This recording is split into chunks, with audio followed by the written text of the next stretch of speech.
MC, Apolline Matin. Apolline de Malherbe. 7h41, peut-être le retour de la taxe carbone. L'invité du jour. On en parle avec vous, François Gémen, bonjour. Bonjour. Vous êtes professeur à HEC, chercheur à l'Université de Liège, l'un des auteurs du GIEC, le fameux GIEC sur le climat. La taxe carbone revient.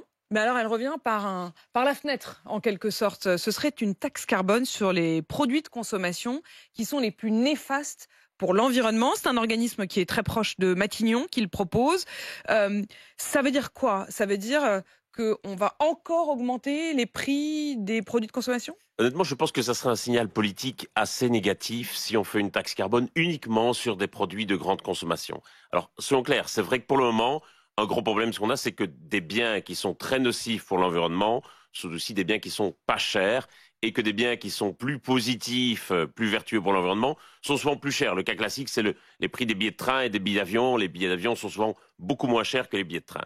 Par contre, si on a une taxe carbone qui ne porte que sur des produits de consommation et que donc qui ne vise que les consommateurs, le résultat, c'est que cette taxe va être jugée inéquitable et qu'au final, elle risque d'être rejetée. Surtout à un moment, évidemment, surtout à un de moment très forte d'inflation. Mais du coup, ça pourrait marcher comment? Être payé par qui? Alors, je pense qu'il faut faire une taxe en réalité beaucoup plus globale qui pèse également sur les producteurs et qui permette aussi de réduire les prix des biens qui sont peu carbonés. L'enjeu, et tout le monde est d'accord là-dessus, c'est d'intégrer dans le prix des biens et des services leur impact sur l'environnement. Aujourd'hui, le problème, c'est que l'impact sur l'environnement n'est pas du tout pris en compte dans le prix et que donc souvent, les plus modestes, qui vont se diriger vers les biens les moins chers, vont toucher à acheter des biens qui sont plus néfastes pour l'environnement. C'est une sorte, en fait, oui, de taxe sur la construction, la fabrication du produit. Il y a deux questions immédiates qui me viennent à l'esprit. L'une, vous dites, non, mais il ne faut pas faire passer ça uniquement sur le consommateur, ça ne serait pas acceptable dans le moment de l'inflation. Donc,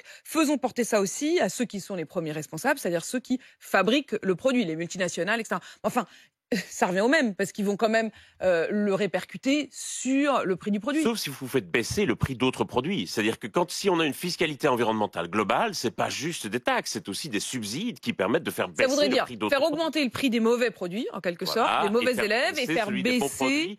Et je pense que c'est ça qui permet en fait... Taxe d'un côté, subvention de l'autre. Et c'est ça qui permet de faire émerger une véritable économie à bas carbone qui est plus vertueuse pour tout le monde en fait, qui est plus vertueuse pour nos entreprises, parce que quelles seraient les entreprises qui seraient les plus taxées? C'est essentiellement les entreprises chinoises ou indiennes qui produisent avec un coût carbone beaucoup plus élevé. Ça serait vertueux aussi pour les ménages les plus modestes, parce que ça leur permettrait de consommer des biens de meilleure qualité, je pense notamment dans l'alimentation. Vous pensez évidemment à l'alimentaire. Ben, revenons là-dessus. Il y a eu ce Nutri-Score, qui maintenant est quand même globalement rentré un peu dans les mœurs. Alors évidemment, il faut aussi trouver l'équilibre entre un produit qui est bon pour la santé ou pas trop mauvais et qui ne soit pas trop cher. Mais est-ce qu'on ne pourrait pas imaginer une sorte de Nutri-Score de l'environnement? Complètement. Il y a plein de gens qui n'ont aucune idée de l'impact carbone des biens et des services qu'ils consomment au quotidien. Ce serait incitatif. Et je pense que ça serait incitatif. Et je pense que beaucoup de gens seraient prêts à modifier leur choix de consommation à condition qu'ils soient informés de façon transparente sur ces choix. Et c'est incitatif, vous savez, sur le Nutri-Score, ça m'arrive aussi d'acheter des chips au supermarché. Je sais bien que je ne devrais pas, mais au moins quand je le fais, je sais que c'est pas bon pour ma santé. Alors cela dit, si on va au bout de cette logique, les magasins bio, les magasins locaux, c'est déjà comme s'ils portaient sur leur devanture une forme de Nutri-Score qui dit ici vous allez acheter local, vous ne ferez pas de mal à la planète.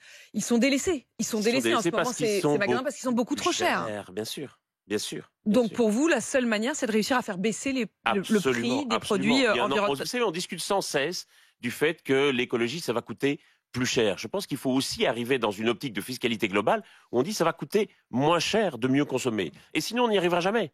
Donc faire en sorte d'augmenter le prix des produits néfastes pour l'environnement et de baisser le prix de ceux qui sont... L'enjeu sur l'avion et sur le train, c'est surtout de faire baisser les prix du train, par exemple. Est-ce que vous imaginez que ça va vraiment voir le jour, cette nouvelle forme de taxe carbone sur les produits? Je suis encore assez optimiste en réalité, sauf qu'il faut que ça soit un dossier qui soit évidemment porté au niveau européen, voire même au-delà. Mais quand on écoute les conclusions du dernier sommet des chefs d'État africains sur le climat, c'est une revendication qu'ils portent aussi, et donc c'est pas juste une préoccupation d'Européens. Et quand on voit la puissance des lobbies, notamment au niveau européen, Vous y croyez? On voit que ces multinationales, notamment dans l'alimentaire, elles ont le pouvoir quand même sur un certain nombre de législations. On l'a vu encore récemment sur les taxes sur les sodas ou sur l'alcool. Il y a des retours en arrière systématiquement. On est d'accord, c'est pour ça qu'il faut absolument encadrer davantage le pouvoir des lobbies et qu'il faut faire aussi du contre-lobbying. Il faut faire du plaidoyer de la part des ONG, du plaidoyer d'intérêt général. Et il faut strictement, je crois, bien davantage, surtout au niveau européen, encadrer l'activité des lobbies.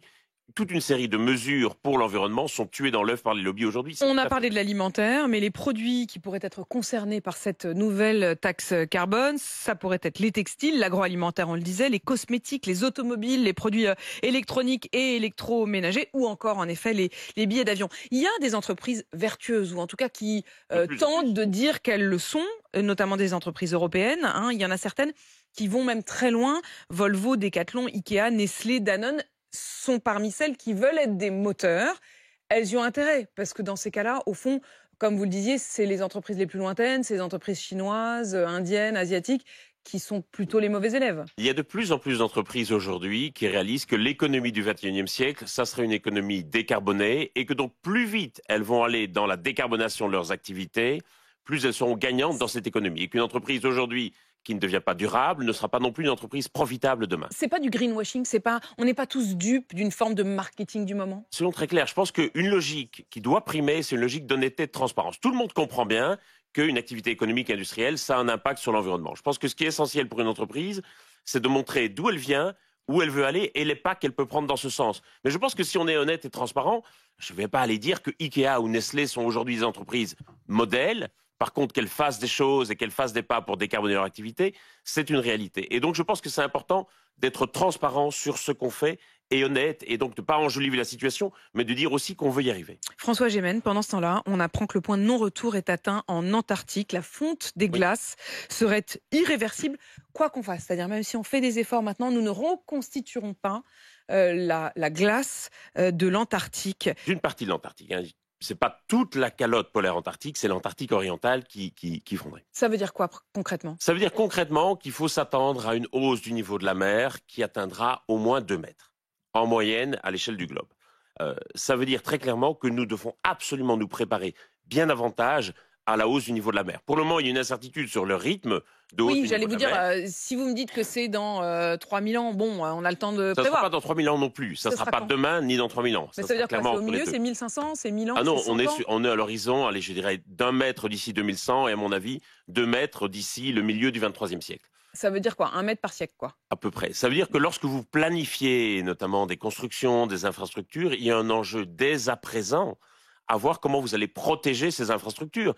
Et on est encore complètement aveugle par rapport à ça. Il faut réaliser que sur certaines côtes très basses, on a un rapport de 1 à 100 entre le niveau d'élévation du niveau de la mer et le niveau de retrait du trait de côte. En d'autres termes, si la mer monte d'1 mètre, vous perdez 100 mètres de plage. C'est assez considérable pour toute une série d'infrastructures. Oui, c'est ça, on ne perd pas juste 1 mètre de plage, c'est 1 mètre de hauteur et donc forcément sur des centaines de mètres. La mer avance, bien entendu. Donc il va falloir envisager un retrait côtier pour certaines habitations, des infrastructures de protection pour certaines infrastructures clés. Et là, on est encore très, très aveugle, notamment en France. La plupart des autres pays européens sont plus avancés que nous, alors qu'ils ont moins de côtes. Regardons les Pays-Bas, regardons l'Angleterre. En Asie du Sud et du Sud-Est, certains gouvernements commencent déjà à déplacer des populations en anticipant ça. L'Indonésie a décidé d'abandonner sa capitale Jakarta et de construire une capitale nouvelle, Nusantara, sur l'île de Bornéo. C'est pas rien, c'est déplacer une ville de plus de 10 millions d'habitants.